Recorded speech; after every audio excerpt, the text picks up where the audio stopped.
Hello. Good afternoon, everyone. My name is Vatsala Pisharodi, and it gives me great pleasure to welcome you all today, this afternoon, for this talk on Indian textile as part of the Cultural Festival on Unity and Diversity presented by Infosys Foundation, Bangalore, and Bharati Vidya Bhavan, Bangalore and Mumbai.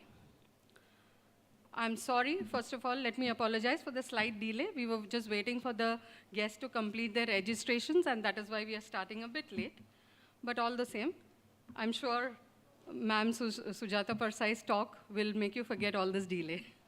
Okay, so like we all know that Dr. K.M. Munshi laid the foundation of our legendary institution for the preservation and promotion of India's culture and heritage.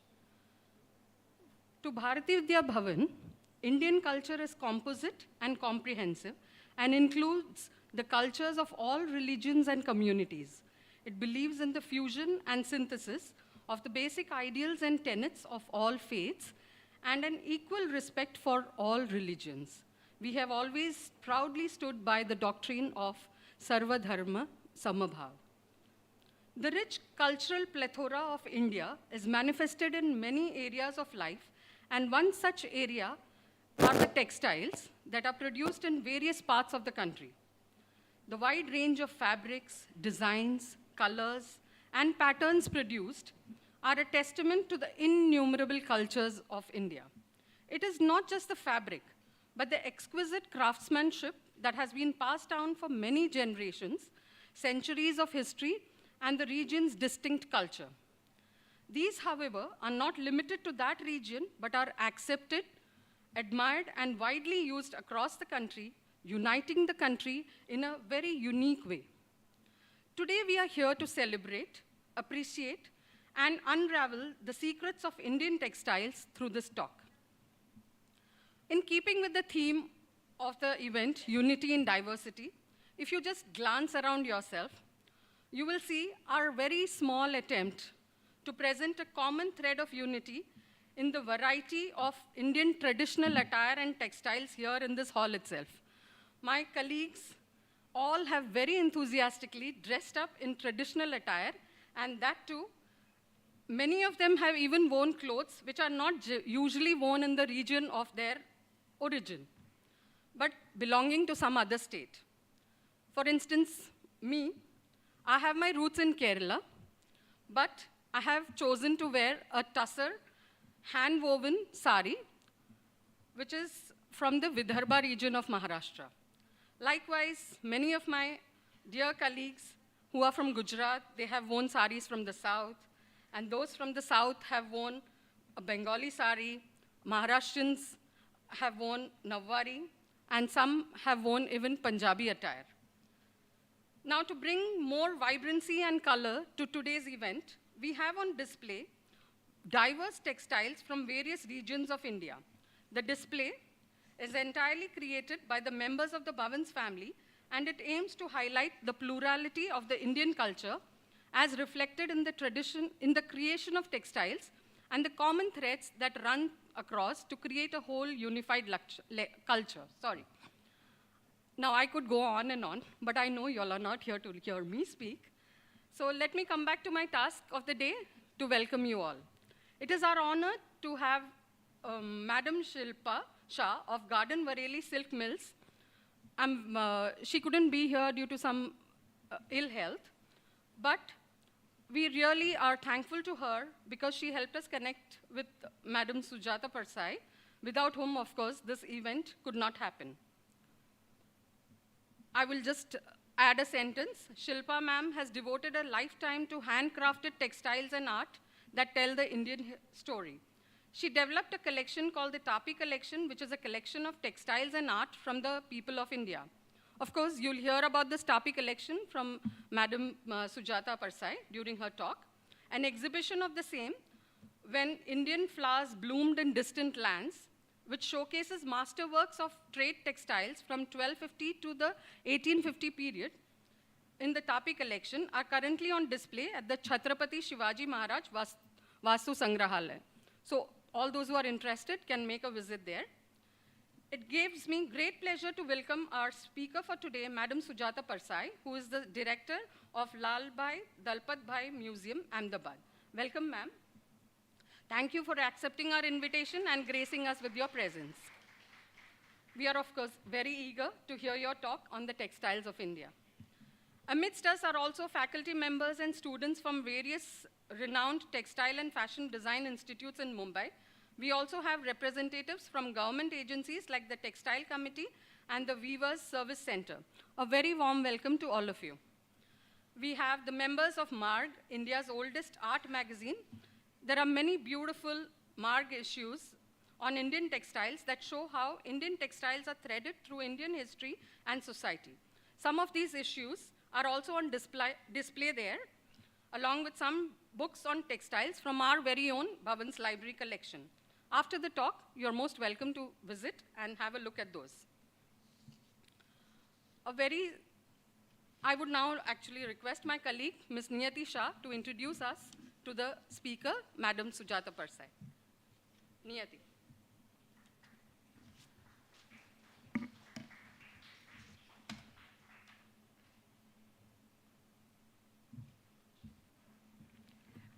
Thank you, Vatsala. It is my great pleasure to introduce our speaker of today, Madam Sujata Parsai. A museum professional, art historian, and educator, Sujata Parsai has a passion for connecting cultural and artistic heritage to the public.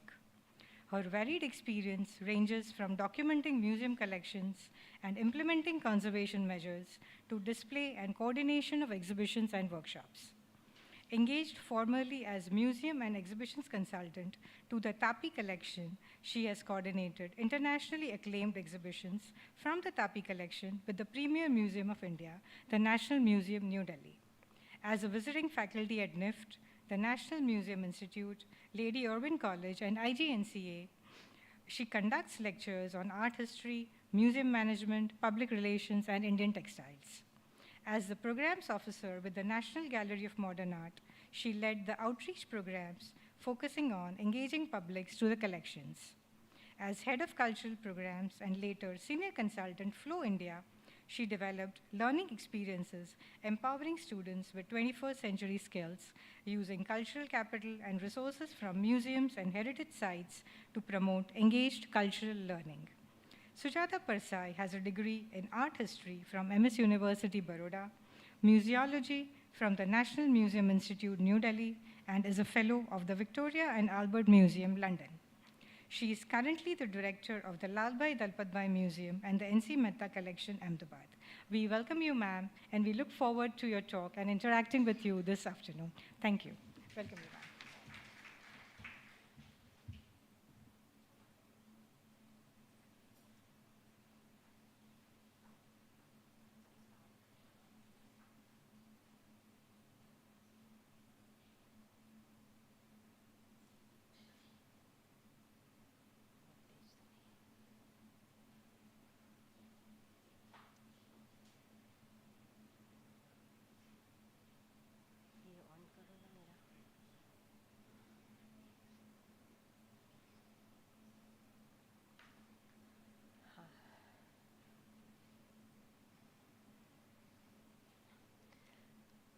May I request everyone, please come forward. I'll be happy to speak with you all. आप please आगे आ जाइए. मुझे नहीं तो खाली कुर्सियाँ दिखेगी. Please आगे आ जाओ जितना भी आ सकते हैं. Come right in front.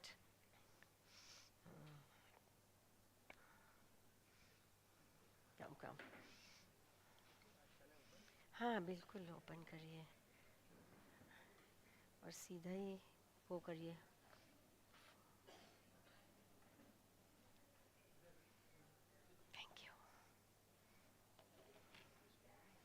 Yeah. Okay.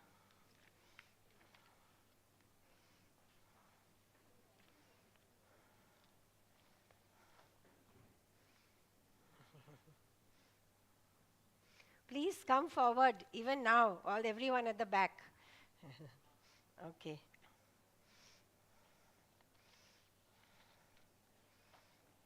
So you ready? I can start? Yeah? Don't mind my papers.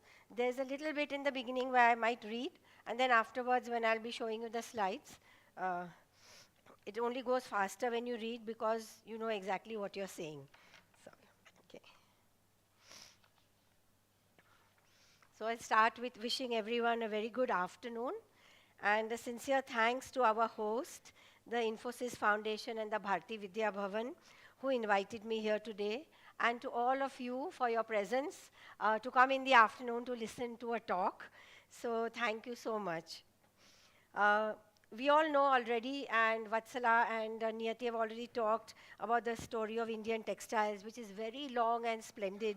And since all of you are already exposed or are studying or doing something with textiles, this thing of talking about the whole of Indian textiles in 1 hour is like an impossible task.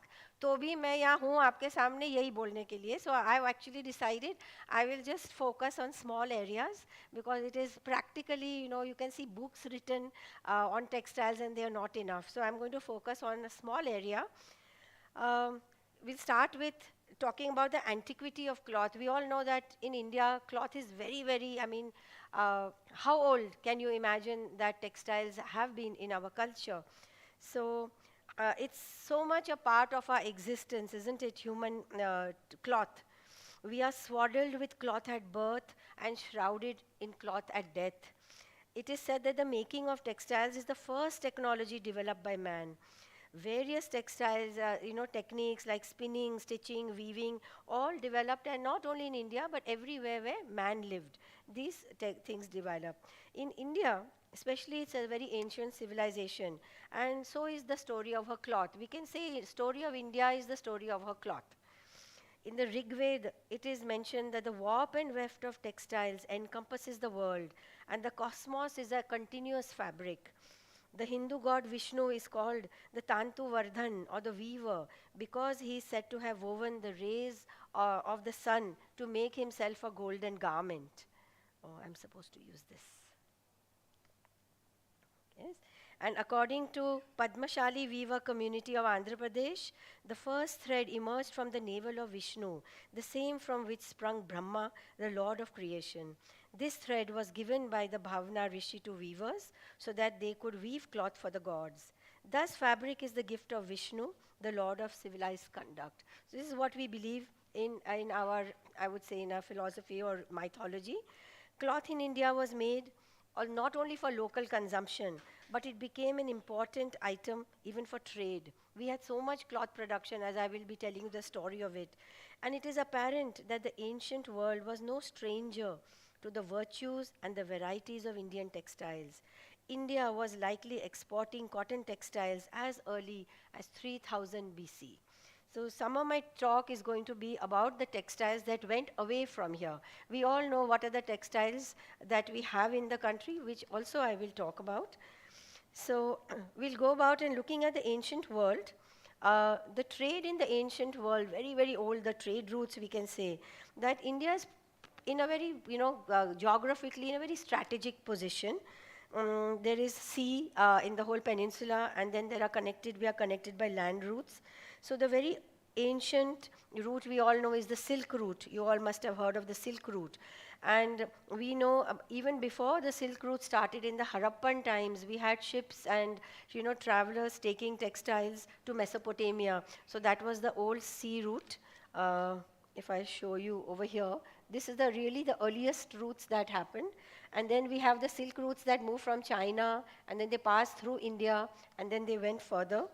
So the Silk Route traversed the whole of Central Asia, connecting China with Byzantium and Europe. And traders traveled to India to find the seaports, and they also brought Chinese silk to be dyed over here. And then there were land caravans that carried great quantities of Indian cotton westward. Then after the Silk Route, there's something called a fur route. So the fur route connected India to Russia. And then there is a salt route that carried textiles and other commodities to Timbuktu and West Africa. And then, of course, we have all the various sea routes, or the trade routes as they are called. So this is the map of the trade routes. So we also have the sea routes. Those were the land ones. And so the whole world was connected.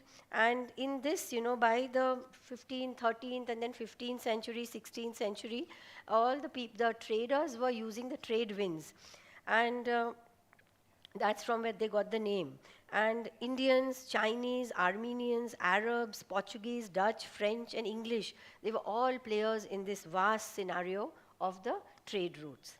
And in markets as far as Japan, Southeast Asia, the Islamic world, Europe, Indian textiles were much sought after, and they left a profound influence on the culture and the lifestyle wherever they went.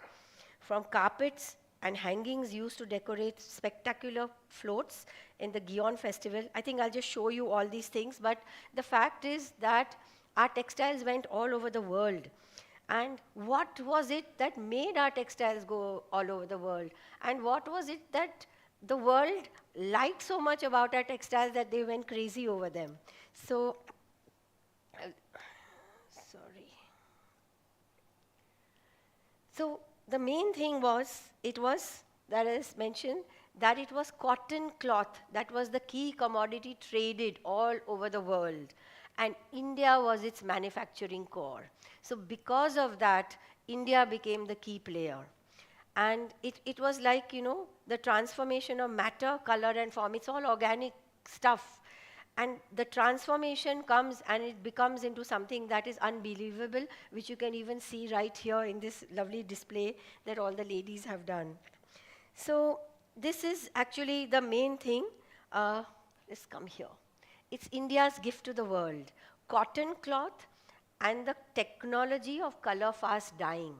So this was the mastery of India. How to make, how to dye fabric in a way that uska rang nahi utre. So it's called color-fast dyeing. And this was the mastery that no country had till at least the 18th century. So right from antiquity, 3,000, 5,000, 7,000 years se leke BC, up to 18th century AD, there was no country, even 19th, it's only after the Industrial Revolution that other countries developed this. So in Gujarati, we have this saying, "Fate pan fite nahi." So, the color won't go. And that's how it was. So this I call as the India's gift to the world. And it truly is, when we look at the history and, when we understand what happened. So India exported fabrics to all parts of the world and clothed her own population. So we didn't have a less population. We were also full of, all the dynasties and all the people. And just think of it. There was no electricity, no chemicals, and there was no greed. It was a kind of a different kind of place to stay. There was craftsmanship, respect for nature, joy of labor, and camaraderie. We didn't pollute the rivers. We did so much dyeing, no pollution. We used natural, dyes. There was no chemicals in it. It was only, I would say, the ingenuity of the craftsperson. So we can say that that's the, glory of India. Wait, I have to go here. Okay. So coming later, we can say that, just to say that we had a large population, and what really made it, I'm just coming back to kind of describing that how did we reach over here, and just talking about it, that what made us. So first is that we had a large population. Even the cotton seeds, it was a very labor intensive work, but the farmers inherited and guarded the indigenous cotton seed that naturally adapted to local soil and climate of their region and did not attract out of the ordinary worms. Additionally, making of cotton fabric was activity of the whole community. It wasn't only the man was doing, the whole family was doing the work. India also had ample land and a distinct dry season, and the bulk of India's textiles were cotton of modest quality, plain colors, simple, repetitive patterns. These textiles sold, these also went to the foreign markets, and they sold cheaply, more cheaply than the cloth available in that country. But the weavers were capable of producing cotton and silk textiles of exquisite quality and beauty.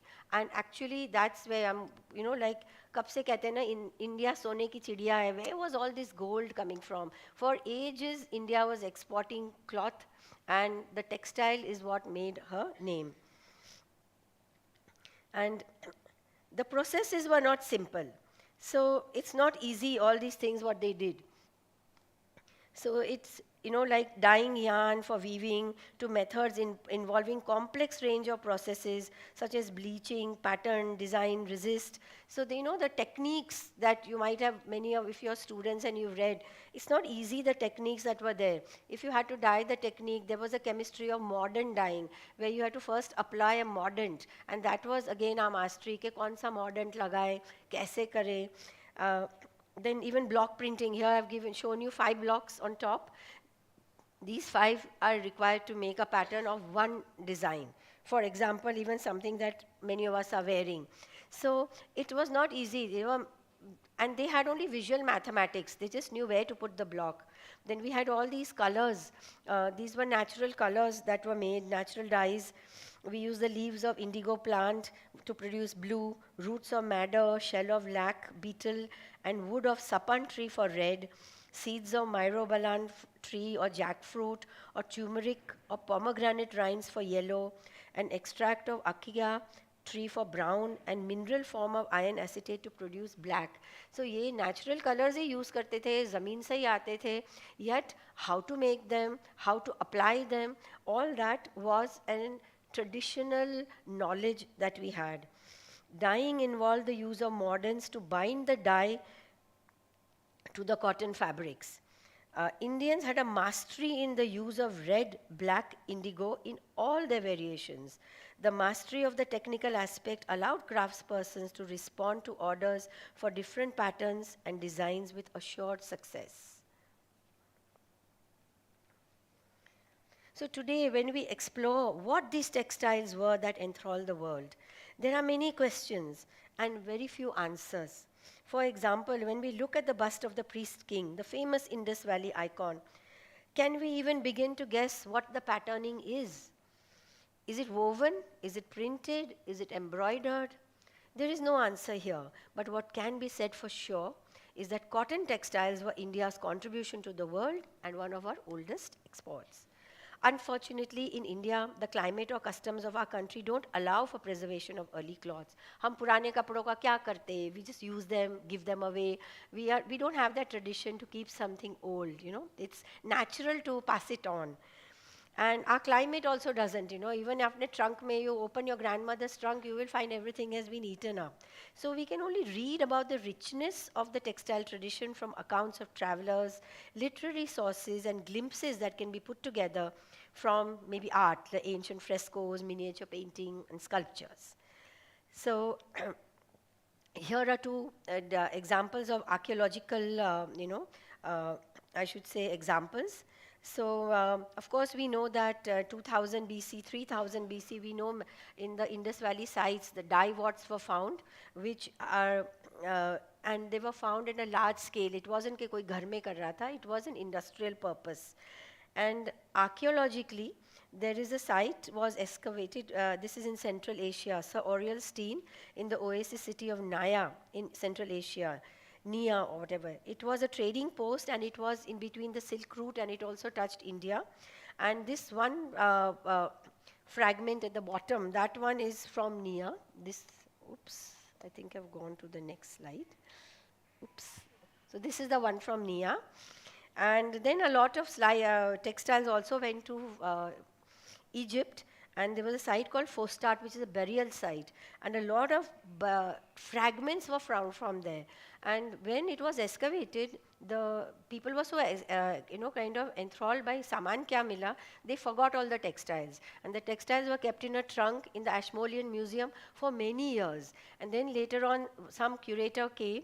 Her name is Ruth Barnes, and she decided that let me, what are these things? Let me explore and study them. And then she made the connect that these were Indian textiles traded to Egypt many, many centuries ago. So these were some of the archaeological evidences. Then if we move on to the literary texts, there is no end of literary text. I've only mentioned a very, very few. But Vedic literature mein bahut hai. Rig Veda mein Varun has been described as the lord of the sea. And the sea has been described as the Ratna Karna, means yahan se ratna nikalte hain, or the treasure house of wealth. Fir Ramayana or Mahabharat mein, there's so many references and passages which indicate interaction between India and far-off countries. The Buddhist Jatakas refer to several sea voyages and dangers also with the sea voyage. And then we find references in Kautilya's Arthashastra, Kalidas's works, and all the important foreign visitors, travelers, ambassadors. I can just name a few: the Greek Megasthenes, the Chinese Fa Hing, and the Hyung San. There was a Persian gentleman Al-Baruni, and a Moroccan Ibn Battuta, Italian Marco Polo, and the British William Hawkins and Sir Thomas Roe. So we have lots and lots of material that you can, sources that we can know this from. Even there's a text of the 660 AD, so the 1st century AD, excuse me, it's called the Periplus of the Euphratean Sea. And it mentions cotton cloth from India was carried by Arabs from Massilia, that means it was called Masulipatam, up the Red Sea, and it was sent to, that is from Bengal, and it was taken to other countries. And we know that Bengal, Dhaka se maslin aata tha, so we are, knowing all the famous textiles that went. And then there are records. So I have a whole list of records which I'm not going to read out at all. But just to say, there was a very famous Roman statesman called Pliny. And he had made a complaint in the Roman times that the Roman coffers are being emptied to cater to the vanity of the Roman women. Because Roman women ko itna muslin cloth pasand aa gaya tha that they were ordering a lot of cloth. And what was the payment for the cloth? The cloth payment was only done by gold because they had nothing else. So India would get gold and we would send cloth. So that is how the Roman coffers, the Roman unki puri, like their whole the money box was getting emptied. So he was really upset about it. And then we know about the trade in 5th century. The Kalinga region then consisted not only of coastal Orissa, but tracts of West Bengal and Andhra. And references to the Kalinga Empire occur in Mahabharata and Ramayana, beside Jain and Buddhist texts. And why, if we think of history, why did Ashoka, attack Kalinga?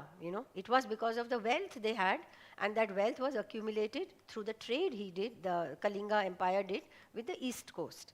So the king of Kalinga was, he was called the Lord of the Sea at that time. And then later on, we have Arabs, Armenians, they come in the 15th century. This was earlier, now 15th century. And then they start trading with Africa, and they start trading with China. Then the Europeans land on the shores of the country. So not trying to give you a history lesson, but just to understand that there is so much written matter to understand that why this trade from time immemorial is still it was happening for so long. And there's so many written things we have. And during the peak of the trade in the mid 17th century, millions of yarns of Indian cotton cloth were being sold in the markets. Can't imagine how much. As far as Japan, Africa, Middle East, Europe, and it was again, and in India we had three main centers for cloth production. One is Gujarat, one was the Coromandel coast, that is where Chennai and north, and one is Bengal. So these were, of course, all the cloths were produced centrally also, but these were the trading centers because they were all near the sea. And then in the late 18th century, European artists started adopting the Indian block printing techniques. They invented synthetic dyes. They developed cheaper manufacturing methods like engraved copper plates, and then the advent of the steam power. So we know that once the Industrial Revolution started, the European traders captured the Asian and African markets with cheaper cloth. And we know a whole lot of other things that they did, which better less said.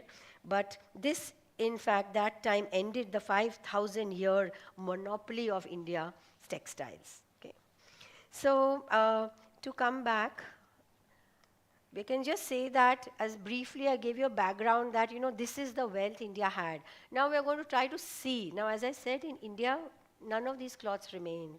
But because these cloths traveled to other countries, and for some strange reason, because they became part of another culture, they were able to survive over there for some own peculiar purpose. Kyunki unka, maybe the use changed, maybe the purpose changed, and for that reason, these textiles remained in those countries. So what we will see today are Indian textiles that were sent to foreign countries, and from there they have been brought back to India. So those are the textiles, and some of them are not very different from what we wear or see, and some of them are very different. So let's start that journey. Okay? So just briefly to say that this is the trade to the east. So it went all over east, all the way up to Japan. And in Asia, wealth was traditionally concentrated in temples, ornaments, clothing, and textile. This is the wealth we have. And not in land and housing and cars and investment. Even today in Southeast Asia, there are poor villages that have great temples and simple people who are wearing exquisite hand-woven clothes. Okay? So Indian textiles were a favorite medium for exchange. Not only was the demand more, but it was durable, portable, patak do niche, ship mein dal do, le jao, it wouldn't break. It was, it was a good medium to send. And cloth from Gujarat, Bengal, and Coromandel coast, and then they went to all these countries here. So Burma, Cambodia, Sri Lanka, Burma, Cambodia, Thailand, Indonesia, Malaysia, China, and Japan. So the earliest surviving example we have is, I would say, from 13th century. And what happens that when our textiles went to the other countries, they assumed a different purpose. They no longer became cloth to wear, or it didn't become a sari or something else, but it became what we call something magical. It became there was an altered meaning. It became like a ritual. It became like a heirloom textile, and it became very special. They were used as gifts and other things. They even had healing power. So the textile assumed a different role altogether. So now we are now gone to Indonesia. Okay, and this is the home of the Toraja community, and this is their house. And in front of the house, you'll see all these cloths are hanging. And the first time our collectors went there, they were wondering, ye kapde kya hai? And then it came to be known that these are Indian cloths. These are cloths made in India. They're not Indian cloths anymore. But these were called Ma, M-A-A. This is the name of the cloth over there. And these were old imported textiles from India. And the Toraja hang these ceremonial textiles from these bamboo-shaped structures during the course of their rituals as talismans. They say, there's a birth in the house, there's a death in the house, there's a marriage in the house, any life cycle or important ritual, these are used to ward off evil spirits. So these textiles suddenly have become alive. They have some power in them. And these precious textiles are stored carefully to be passed on as family heirlooms. The ceremonial myths describe ancestors in heaven being screened by this curtain of Ma. And what time, many times they say that when somebody passes away, anyway, I'll go back.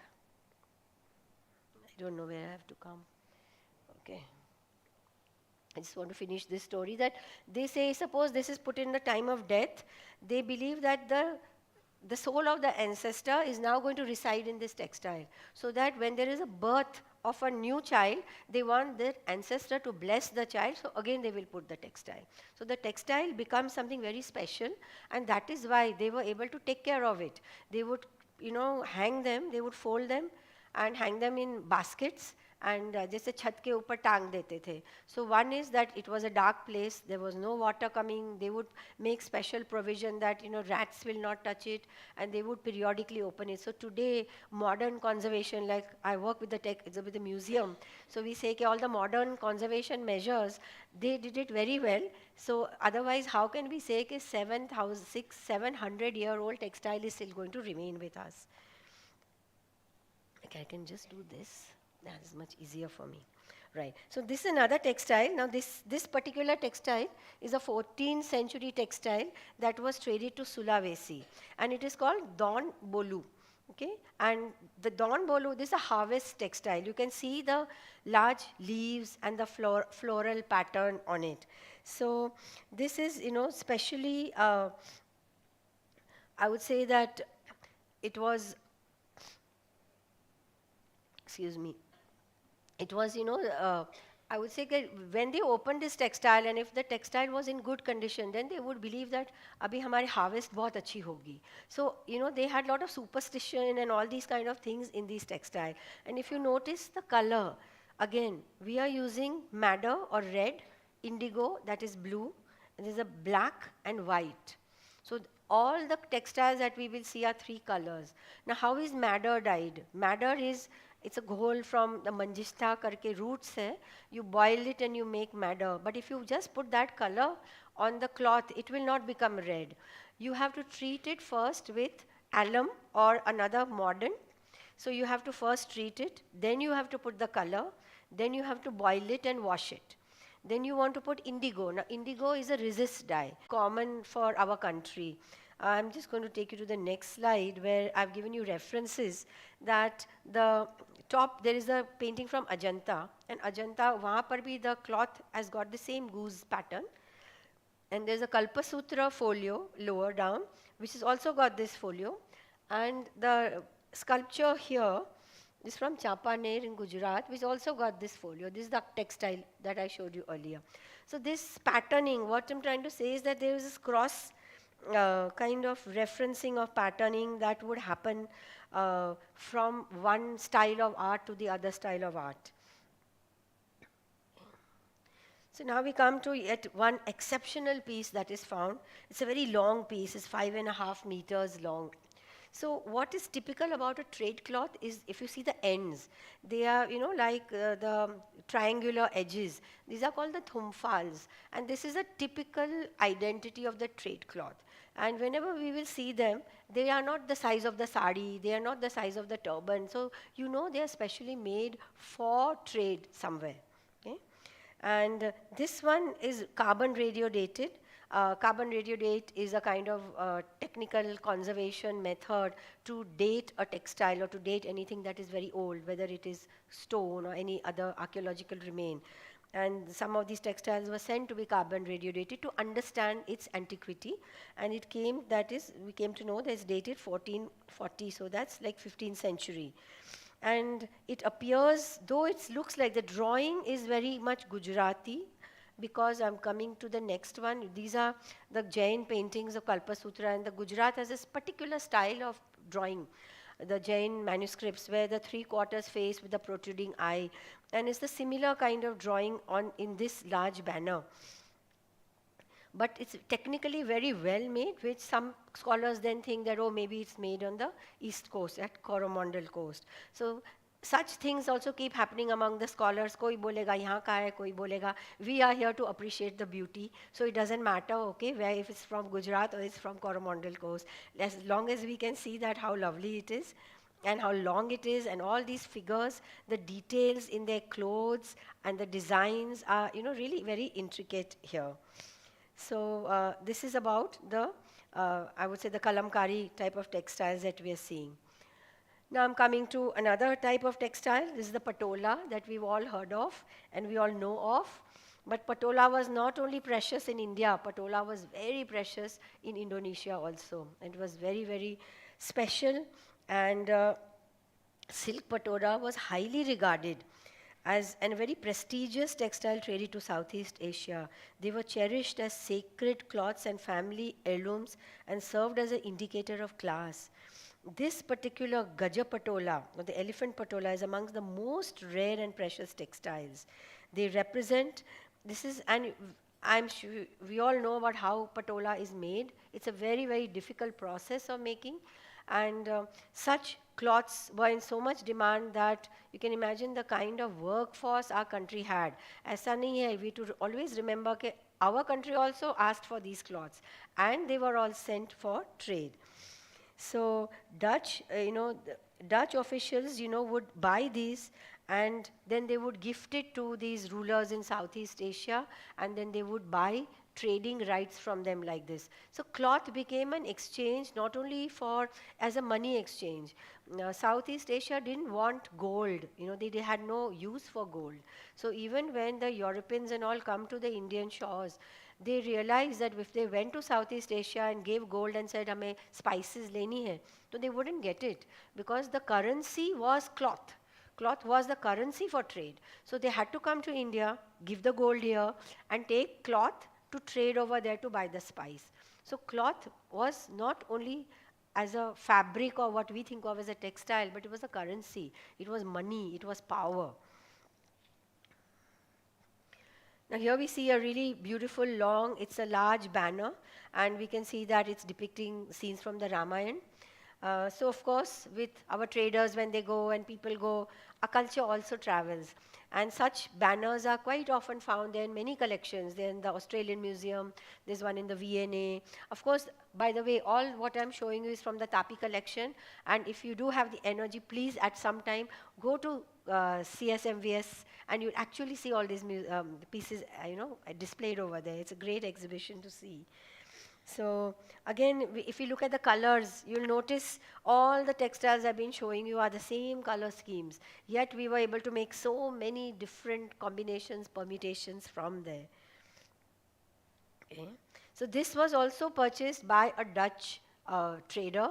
And because, when we look at them, I'm talking now from a museum point of view, understanding it from a textile historian, that all the cloths, the Dutch people, and they would have their own trademarks put, the VOC company. So when we see them, examine them in the museum, you'll see the VOC mark is there. So we are able to date them from the old records also. And that's why we can trace the movement of these cloths. Now here we come to a really beautiful banner. This is a ceremonial banner that went to Sri Lanka. And if you can look here, Sri Lanka, they had a lot of religious processions. And this banner shows the peacock. The peacock is the Vahan of Kartikeya, or Murugam as they call, and is very popular in Sri Lanka also. And we know that the peacock is natural enemy of snakes. So you can see the snake in his mouth. And also that means it is the defeat of the cobra stands as the victory of good over evil. So these were all very symbolic embodiments in the textiles. And actually when you see this, the dyeing process of this textile is really awesome, because there are shades of madder or shades of red, and there are shades of blue. So it involved a very complex process to make so many types of, deeper blue and then yet deeper. So you have to keep doing that, resist, and then dyeing it again. So it was, it's in that way, when we look at this particular banner, it's a really very well-made piece of fabric. Now we come to Thailand, and you'll notice that as we change the country, the patterns change, the design change, the colors change, the style changes.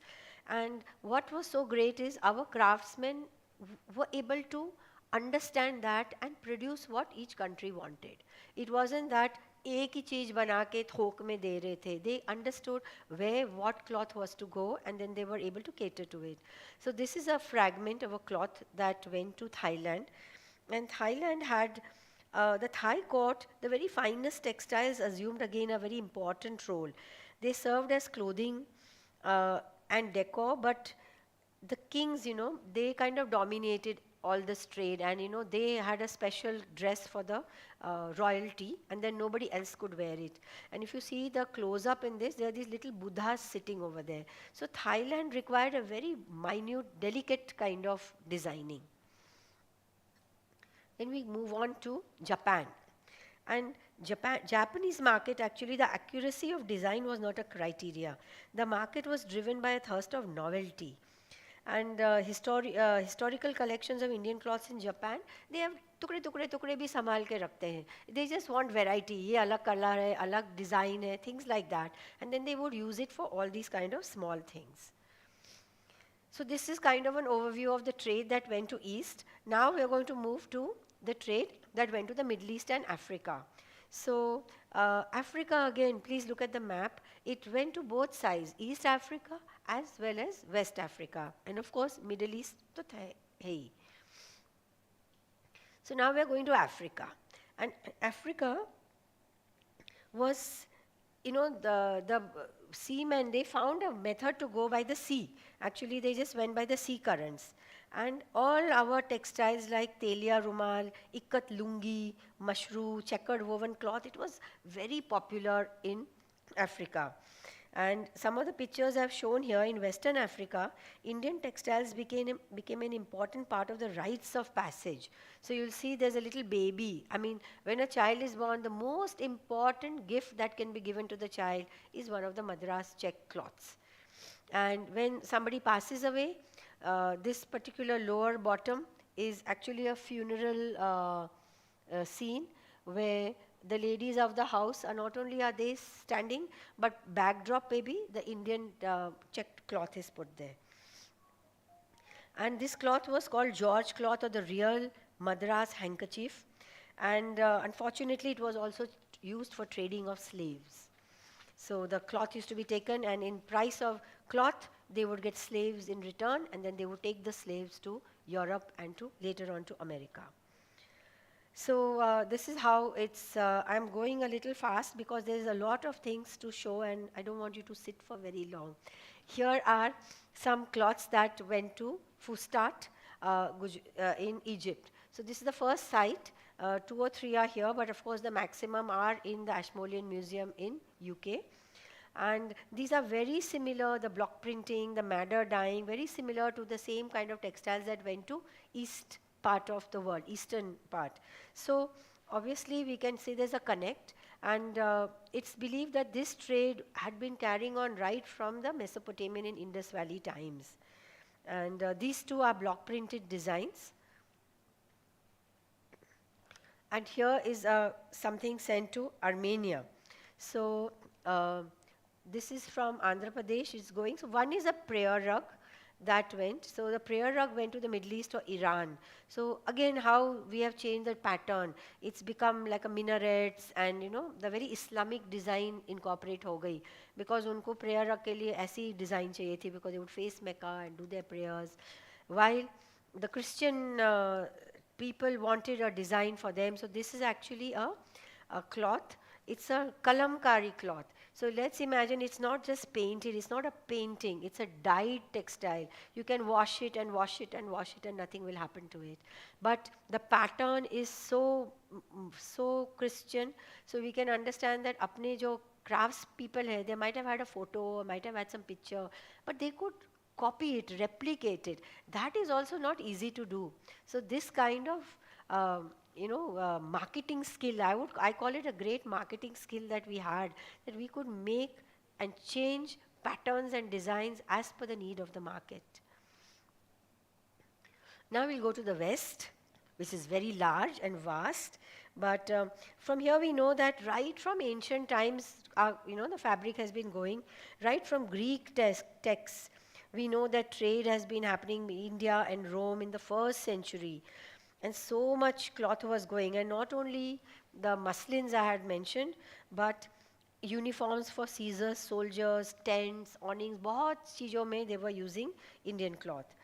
Then when the Portuguese come, they are the first to come onto the Indian shores from Europe. It was Portuguese who came here.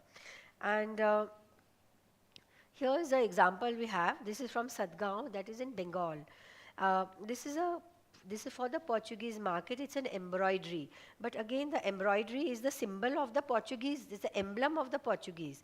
But we were able to copy it and, deliver something that they required. Moving forward, so there were embroideries and chintz. So we all know about chintz. The picture will come later. But we also had great embroideries that were done. And the Western people were, they had never, unka kapda kya hota tha, wool and linen. And they never had fast dyes. So you can imagine whatever they had, they could never wash. Because if they washed it, color nikal jayega. So in a way, I feel that Indian textiles also changed the hygiene of Europe, because then at least they could wash their bed sheets, wash their things. And when the Indian cloth was introduced, Europeans never came to India to buy cloth. They came to buy spice. But when they were exposed to the Indian textiles, they got, like it was magical. So they got taken in, and of course they took something back. And when they took it back, they, the demand happened, "Arey, bring more, bring more." And then they started taking the cloth also over there. So this is a particular piece, is an embroidered text design. It's huge, it's very large, as big as this screen. And the embroidery is very small and fine, because you can see that. But this is the technique that Indian had, to be able to paint, embroider, dye, do so many different techniques. Now I'll take you to yet one more cloth. This is a kalamkari cloth. And when we look at this, it's got a very interesting story. It was made for the Dutch market, because there is again that VOC stamp. And it probably in Nagapattinam. And this design, if you see the pine and crane motifs, it's a very oriental flavor. At that time, the Western world had also reached Japan and China, so that oriental craze bhi tha. So they liked these designs. And the Dutch people actually started their trade with Japan. So the Japanese, this cloth, such cloths were traded to Japan.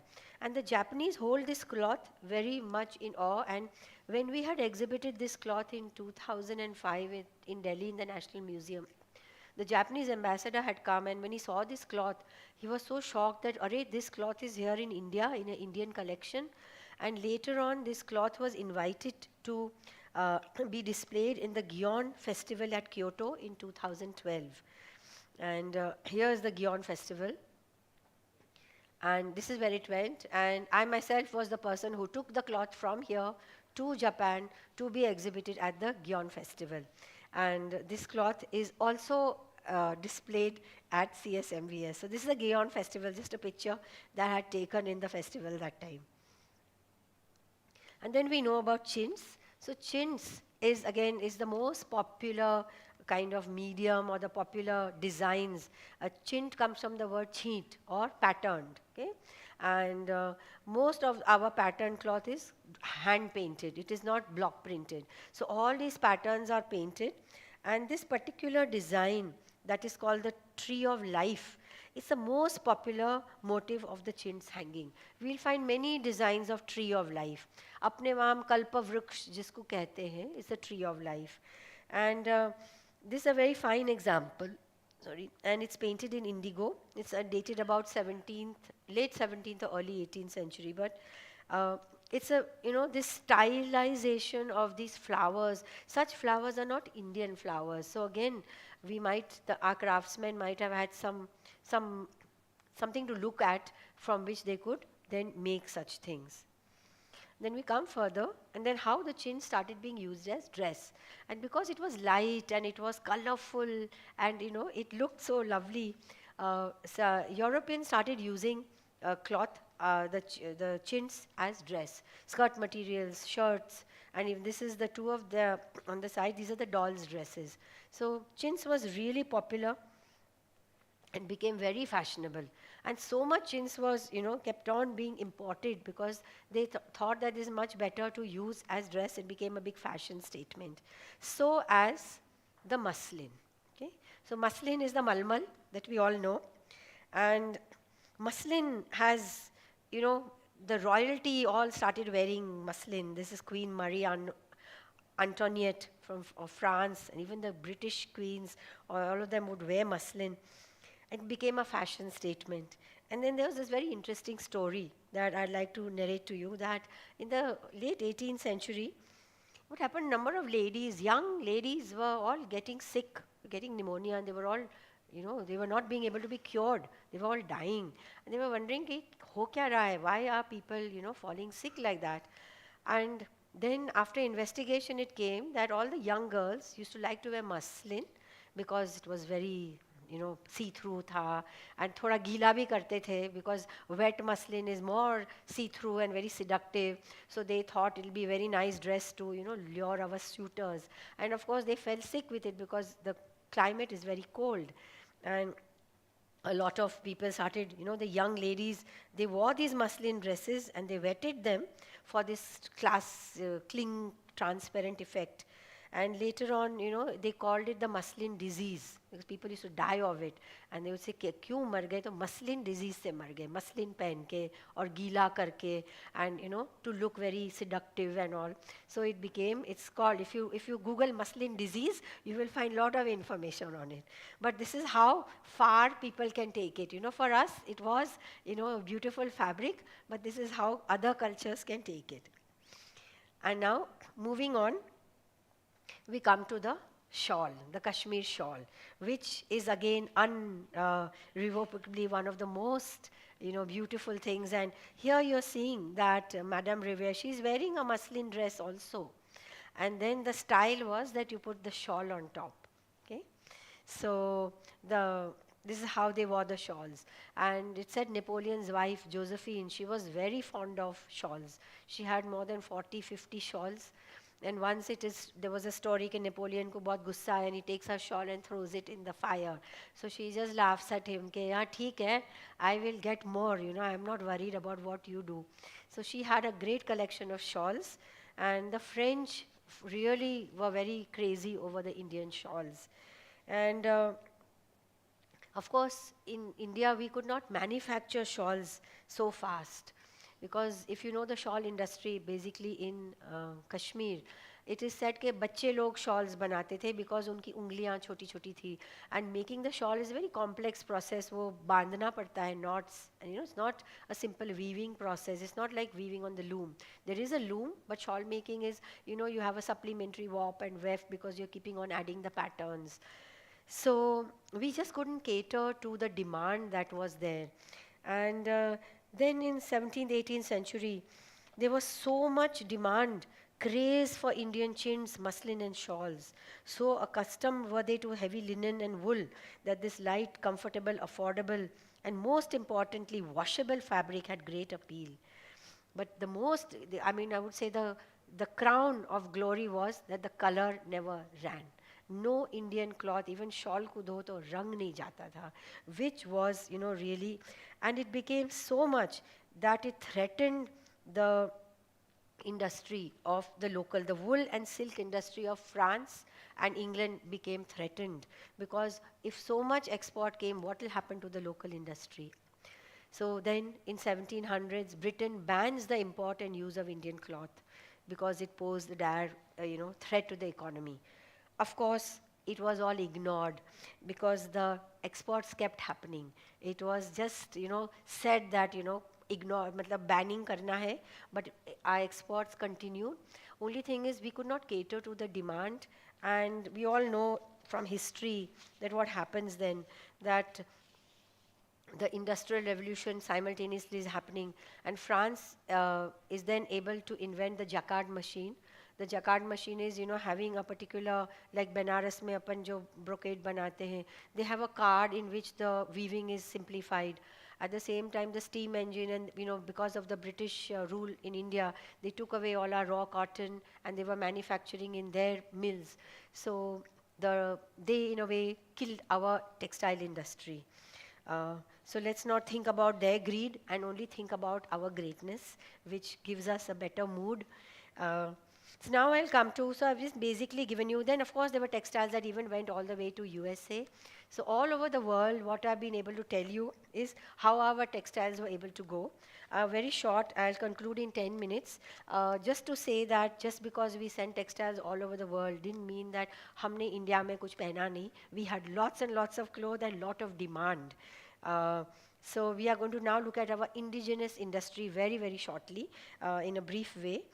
That India, we had two types of, demand. One is common man. Common man ka cloth, as I'm saying, the women made in their homes, in the looms. They embroidered, they patterned, they did, or they wore simple cloth. Most of our ordinary people just wore dhoti and, but affluent, all our rajas, maharajas, and all the, courtiers. So they had clothes made in urban workshops. And here men produced it. And there was lots of gorgeous textiles, woven, painted, dyed, embroidered, brocaded. All the categories of Indian textiles we know were all produced for the indigenous market, especially for the royalty. And we also come down, again a few references to show that what kind of clothing did we wear over here. So we have lots of evidences right from the Saurashtra Janapada coins that were 450 BCE. We can see there's an image of a person wearing a cloth. And here we have, of course, the very famous Didarganj Yakshi, Ajanta painting. I'll quickly show you here. So this is the painting from Ajanta where we can see not only colored, patterned textiles, ikat, patola, block printed. Here is Ladakh, 12th century. So here also you can see a lot of the block printed textiles. And even in our sculptures, we can see the drapes that we have. So the traditional Indian dress is mostly unstitched garment that we know, right? The lower body wrap that later translates to dhoti and sari and turban and upper body garment or shawl, And stitched garments, especially for the upper body, came later. And our historic sources say that they were introduced in 1st century. But many people say, it's a common belief that Arabs ne stitched garment laye. But we have textual references for 1st century. And Megasthenes, the Greek ambassador to the court of Chandragupta Maurya, in his book Indiga mentions that the Indian kings wore robes worked with gold and ornamented with precious stones. They wear floral garments made with finest muslins. This is so, at that time he had given this reference that India mein log kaise kapde pehante the. And today we know every part of the country. This is one map, fabric map of India. I can do an embroidered map of India. I can do a dyed map of India. I can do a woven map of India, and I'll get different textiles in every map. So just to show that each area, as it was stated in the beginning in the introduction, each area has their own particular style. So what I'm going to talk about is maybe 3 or 4 types which are dear to me or special.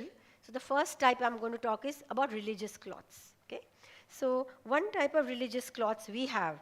So whether it's Matani Pachhedi, Pichwais, Pattachitras from Orissa, Bengal, Babuji no Pad, we have so many Devi cloths. So all these are made textiles for gods or for worship. Okay?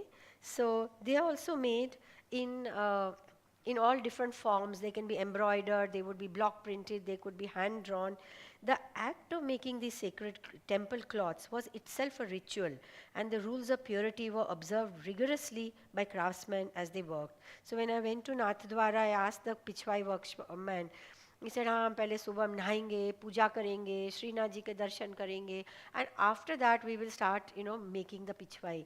So it is not just a business or a thing to do. It's a labor of love. It's something comes from their heart.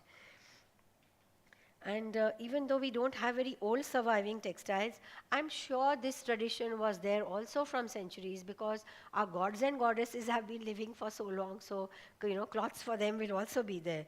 So it's a continuation of a very long tradition. The next one textile I'd like to show you is the patola. I'm sure many of you know, so please don't mind me repeating. But it's amazing how this patola is really made. And right from 6th century, we have reference to patola, right from Ajanta.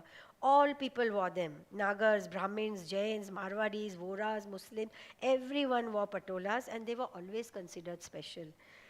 And it was considered the pride of family to wear a patola on the weddings, especially, or Simant ceremony made to give to their daughter-in-law. And during the 12th century, 10 to 12th century, generally termed as the golden age of Gujarat, patola making industry was booming in Patan. According to a legend, King Siddharaj Jaisingh's mother, Minal Devi, brought the Salvi family to Patan to make beautiful silk saris. And other people say that Kumar Pal ji the, he brought 700 Salvis who made this patola saris. And he staggered the production in such a way that even though one sari took 7 months to make, or one fabric, he received at least one new patola every day to wear to the temple. So he wore one new one every day. That is the demand and craze people had. And of course, the technique is really hard, because if you look at it, it is you have to first weave the thread, you have to dye the thread before you weave it. So there's a great accuracy of design that is mental. You have to think thread mein kya color kab aayega. So only then you make it. And it is like, it's done in a resist dyeing process where the warp and weft technique, and it generally takes 3 or 4 people 4 to 7 months to weave a patola, making it expensive and time consuming. And the measurements have to be so accurate, 1/100th of an inch ka measurement wo log karte hain. Matlab there is a great precision in this. And every thread has to, every yarn has to be, first pre-designed to make. And it takes a lot of patience to do. So the complexity and time intensive is what makes a patola valuable. It is a great mathematical process which involves intensive manual work, and that too with precision. And the fact that they are reversible is, and the colors are unfading. Aap patola sari ghar pe dho sakte ho, jo ke we say, please dry clean your silk saris. But, that is the precision they had. And very soon, I feel I'm overstretching the time. I'm quickly going to just take you to the muslin. And we all know about muslins, how beautiful they were. And muslins were known, the Mughal kings really, valued muslin. During Akbar's half-century reign, in the late 16th century, malmal khas, or a special clothing, became to be made exclusively for the emperor and the imperial household. It was Akbar who deemed muslin suitable for India's summers and designed the Mughal jama. And there are many stories about muslin. We know that some people say anguthi ke andar se nikal jata hai.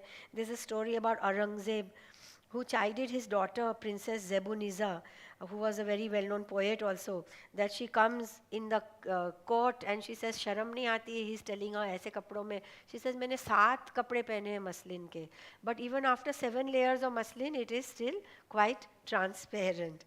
So muslin has lot of, I would say, romance, and it has lot of stories and legends. And there's a lot of history on how it was done. The thread is spun in very, very humid condition. You can only do it early morning or late at evening, and only by young women whose supple fingers worked with water bowls around them to moisten the air. And many times they sat on the boat to weave. And when there was a mist, and they would weave and they would sing songs. So in the mist, people couldn't see them, and then they would think, oh, there are mermaids who are going in the river and they are weaving cloth. So all kinds of stories happened with the muslin cloth. And finally, I come to one most famous one, that is the brocades or the kimkhwab. And all the brocades Brocades basically actually is just a supplementary weft, but I'll talk about it as the zari weaving. Okay, and this was not, it was happening in Benares. Today we call Benares as the center, but Surat hai, Ahmedabad hai, there are many centers. Even south may we have beautiful zari saris. Some of you are wearing the beautiful saris, I can see. And it was called Kim Khwab. So some people thought Kim Khwab means a little dream.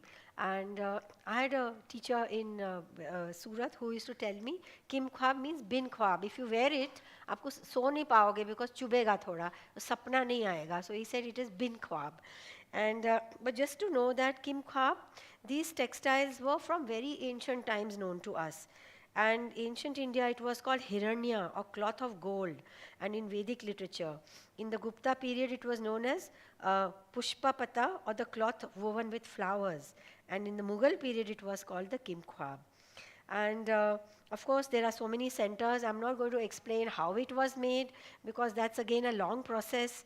But I couldn't resist putting my very last slide and one more, cloth for the gods. Okay, so we started with saying that cloth is a gift from the gods, and how can we not dress our gods? In every temple we go, in every place we go, our gods, even our the Sufi temple, वहाँ पर जो मज़ार है उस पे भी कपड़ा चढ़ता है, हर जगह कपड़ा चढ़ता है. So without cloth we can't live. So I just thought I should put this, that Radha Krishna ho, Devi ho, Ganpati ho, they all Nadwara ke, like we have everywhere we have cloth is there. A lot of it is brocades, but we have lots and lots of cloth for our great, all our gods. So I will conclude over there with just one line that there's nothing I can say about it. Just have sincere, respect to the unsung hero who made these cloths. These people never sign their name or they put anything. We don't even know वो कैसे condition में रहते थे. If you look at the old pictures, एक धोती पहन के bare chested, the person is working on the loom. So I can say nothing I can say today can match what the Indian artist has been able to create over the centuries. We can simply pay our humble tribute. At the same time, let us take pride in our vast heritage, the resilience of our people, and the capacity to spring back from all obstacles. Technology today can be used to advantage to reduce mundane tasks, but no machine can equal the genius of the Indian textile craftsman who, still clad in their humble dhoti, can produce cloth for gods and dignitaries and for brides and grooms. So thank you so much for listening and your patience. I would like to thank Tapi for the image. Thank you.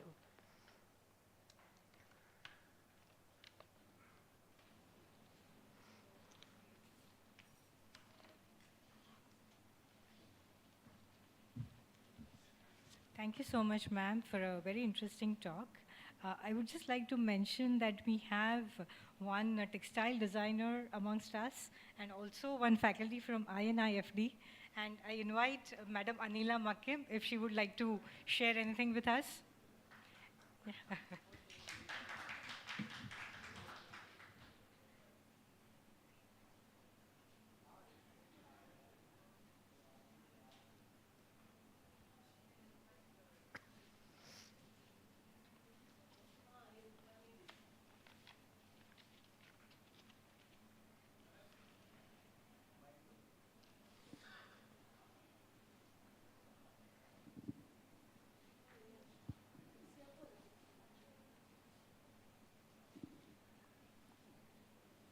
All friends, thank you so much for a lovely talk on textiles. It was really beautiful. Thank you, ma'am. Thank you so From much. the beginning to the end. And Thank you. I loved it. And thank you so much.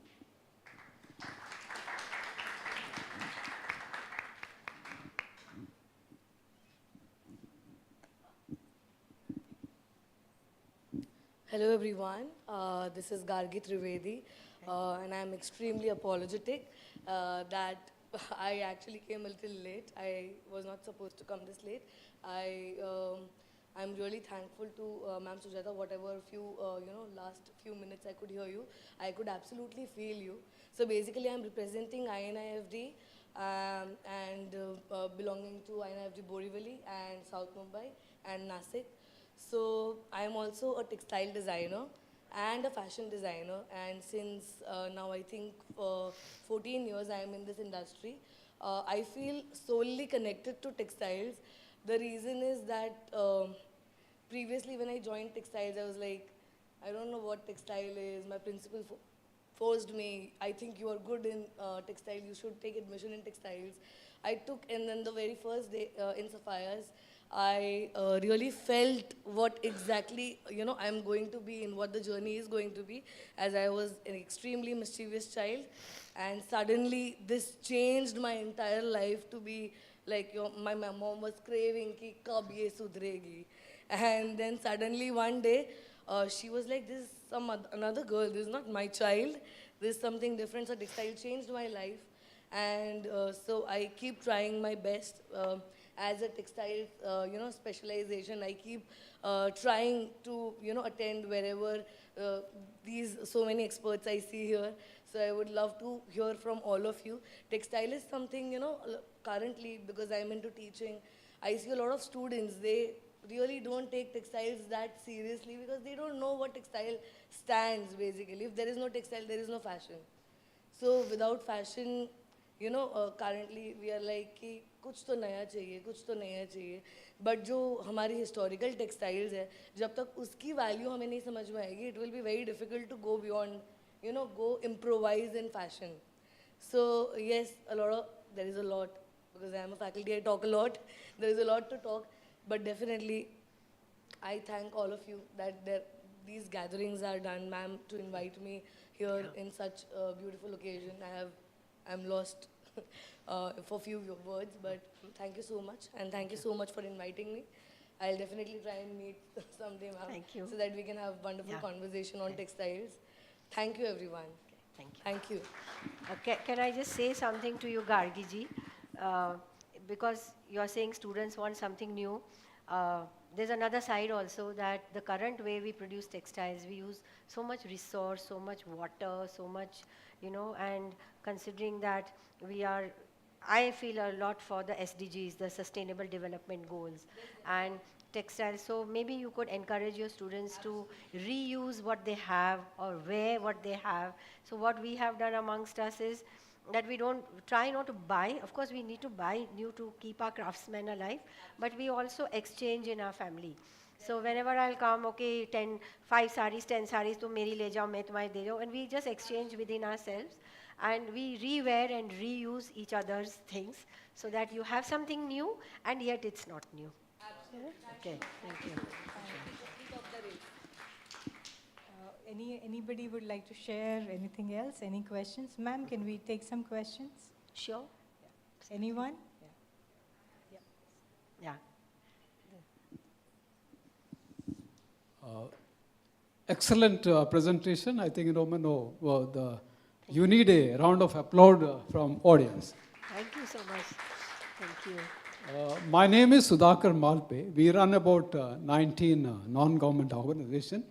But what is there for me to talk about textile? We are also provider of Mumbai Indian cricket, the uniforms through our organization, and that is how textile. But there is something textile, very basic things like roti kapda is the one which follows. If the roti is there, kapda is a must. So that's where you took us to beyond centuries. But I must also share with you one important things which recently happened about 10 years back. Of course, our Hollywood and Bollywood, they are the people who bring the fashion into the people. Microsoft bought a app, which probably I don't know whether CVM has this, which is very costly. They have collated everything of 5,000 years of textile, which is bought by Hollywood, the peacock couples for millions of rupees. And now you can have, go back to histories in seconds. This is where I would like to share with you. Also, there is the National Textile Exhibition happening from today for 24th at Goregaon. So they will talk about, next 25 years, how Indian textile can be taken forward into the global this. Because this is happening, because the Minister for Textile is, there in the city. So she will be inaugurating today. So this is where, I thought, let me share this entire journey. But this doesn't end there. But textile is a thing, which, as you rightly said, economy. The SDG, which is sustainable development, which United Nations talks about. But there is the other side of it, because why this textile industry is neglected? Why the weavers committing suicide? Not only in Gujarat, but in elsewhere also. Look at the Andhra Pradesh. Weavers associations. But yeah, that is sad part of it. But industry through CSR can help, because I don't know how these universities can because she said our students doesn't know, but our students are excellently they're very intelligent. Today you can't beat them. So that's where Indian Merchant Chamber every year invites about 25 weavers across India and gives them the Gandhi Chakra. So we don't want to forget Mahatma Gandhi. So 25,000 rupees everybody gets as an sort of an incentive. But now we want to do it 25 lakh rupees to every weavers. That's how we will want to protect it. So please spread knowledge. So that's all. Thank you. Thank you. Thank you, sir. Thank you, sir. She wants a question here.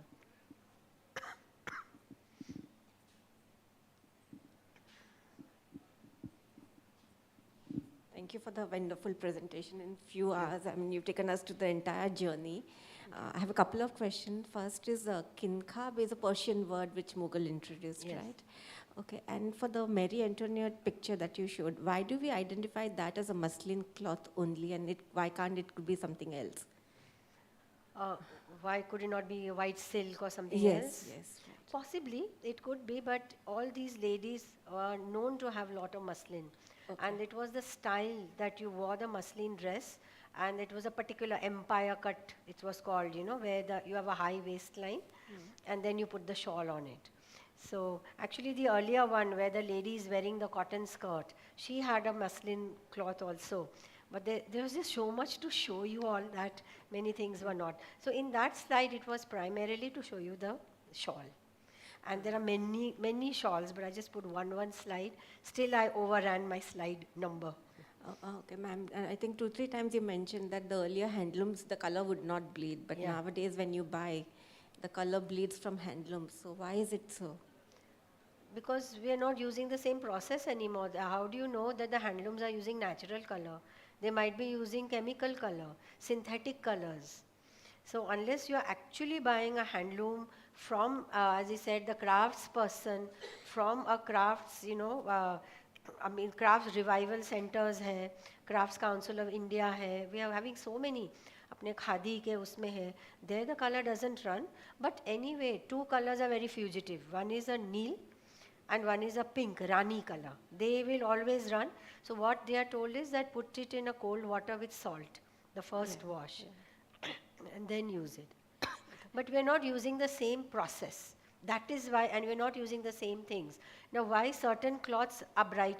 The chintz become brighter with each wash. So that's what was, captivating the Europeans, that kitni baar dho aur chamak rahe hain. So that is the, the color process we had at that time, and this time our waters are polluted. We don't wash it in the river anymore. So many things have changed.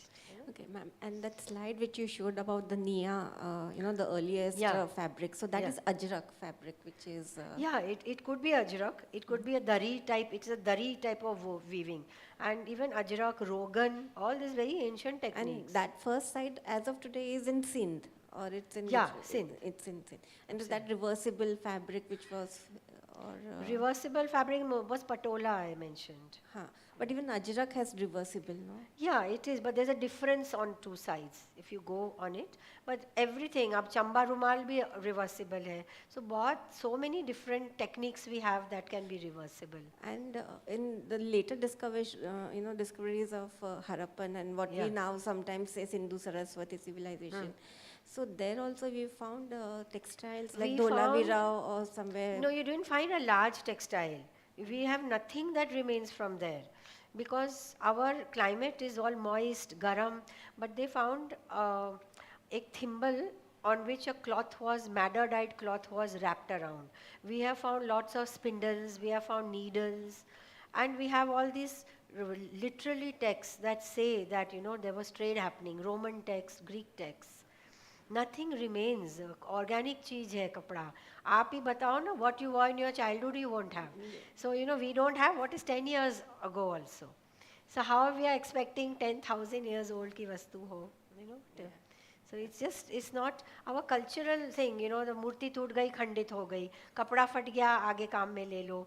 So we don't have that culture to store old things. Our thing is to keep making, replenishing. Okay. So, okay. Thank you, ma'am. Okay. Okay.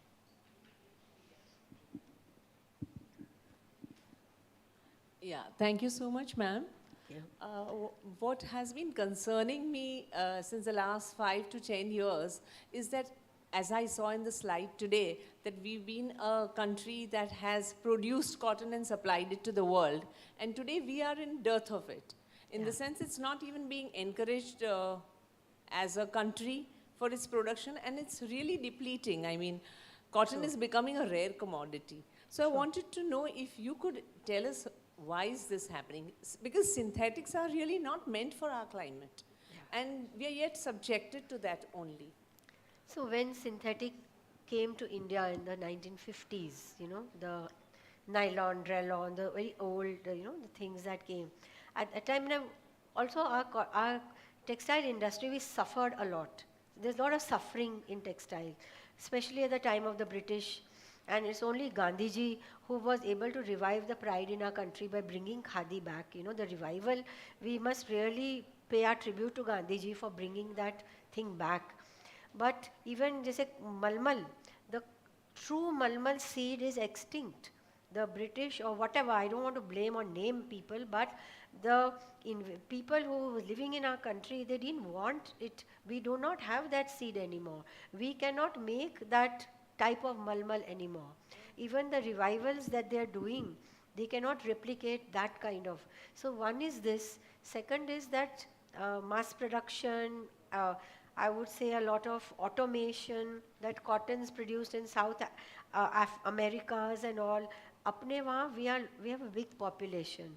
At that time when synthetic yarn came, even though we don't like it, without it, our population would have remained unclothed. The common man जो है, जो train में रोज जा रहे हैं, बाइयाँ हैं अपनी, without synthetic cloth, उनकी ज़िंदगी नहीं चलती. You wash it, hang it, अगले दिन पहन लो. No need for ironing, no need for doing anything. The way our population has grown, we cannot cater to it. But today there are many revivals that are happening, and it's up to all of us, to buy such things and to inculcate in the younger generation the importance of it. Like even my grandmother had 5 saris, 4 saris, cotton ki, white, fold करके रखती थी, फिर एक धो के दूसरी पहनती थी. So they didn't have much. We have wardrobes full of clothes, and then we say क्या पहनूं, क्या ले जाऊं, so many saris. I'm sure many of you will have easily 30, 40, 50 तो बहुत छोटा number है. So I have people boasting, मेरे पास 300 साड़ी है. I said okay, I hope you can wear them please. So that's it. We have to restart this, but it's true that we have lost a lot of our. Even wheat, I'm digressing from the subject, but वो जो नस्ल थी, why everyone is saying millet cow, because the असली जो wheat है, that is gone. Now we are having all the the new that form, right? So everything, cloth is same, So it's a little sad story, but we have to work to revive it. The fact is, as I mentioned, we have that ability to rise back. we cannot give up. You know, we should never give up. In India has done it. We have done it once. If you see, जो Bengal में what happened, farmers कैसे थे, जो indigo का, why Gandhi ji started his whole struggle, you know, Murshidabad में क्या हो रहा था. So ऐसे खराब conditions से we have revived, isn't it? We have kept our self-worth. We have kept our pride in our country. So I always believe that India is very great. So we will come back. Yes, because there is a very big cost factor that's getting attached to cotton now. Cotton is becoming too premium. Because it's Where not is it handloom something- anymore, ना. हम घर में तो नहीं था. At that time घर में लोग कपड़ा बनाते थे. But now we don't. Even हमारे जो पाटन पटोला वाले हैं, their children don't want to do the art. One has become a doctor, one has become an engineer. People want more lucrative lifestyles, life, you know, earnings and way of life. Okay. Thank you so much. Thank you.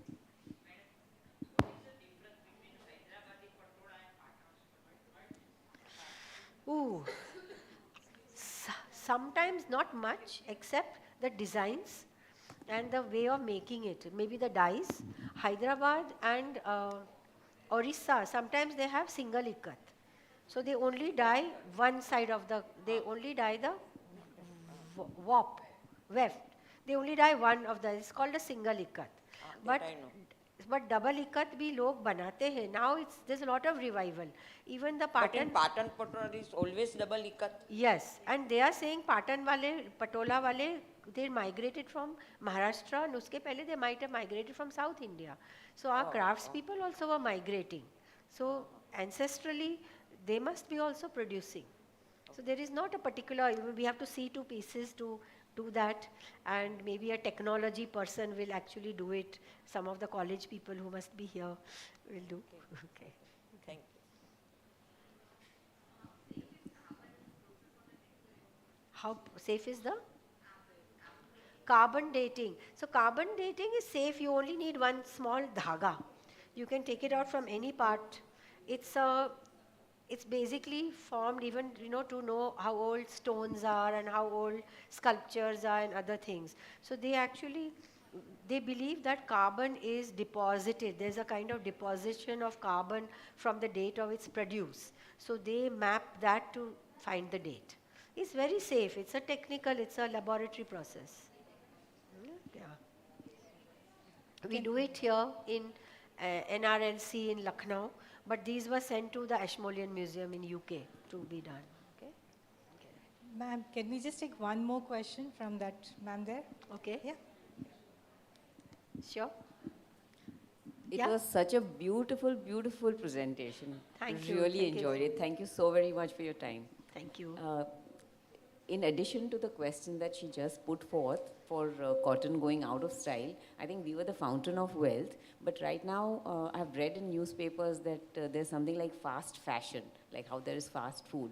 And the encouragement of the government is on synthetics, not on cotton. So is there any way to get, you know, the voices of people across? Because really, I believe too that cotton is for India, not synthetics. I mean, we cannot take that material.